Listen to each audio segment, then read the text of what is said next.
Next up, we will take a look at the shape sheet once again.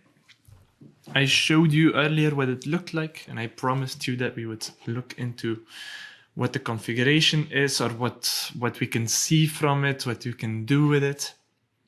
So here it is. So let's open up one of our shape sheets again. You can go to the developer tab, click show shape sheet. And we get some info. We can right click this here. So first off, this is now an inch, because at the start when I created the drawing, I didn't choose the metric system, so stuck with inches. You can right click and you can change this from values to formulas. So for instance here, you can see this is the calculated value actually of this formula. So what is a log pin X? Not that important for you probably, but the log pin X is the center of rotation for the shape. So we saw the center point earlier. This is what the log pin X is. This is the actual value. So these are all used, all of this data, or a lot of this data, is used again when we read the file in DataMiner Cube. We use these properties to recreate our shapes. Not only can we view things in here, we can also adjust the formulas, or we can, it works kind of like Excel, or we can just adjust everything. So let's do this. We will get a very big shape probably. There we go.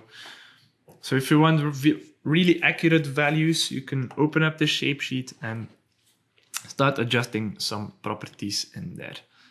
So it works both ways, and it works in a very similar way to Microsoft Excel, where you can change the formula with the equal sign, refer to other cells, make calculations in there, etc. So we get a new design tab here as well in our ribbon, where you can go for formulas if you want to see them. So the same things we saw in the right-click menu as well.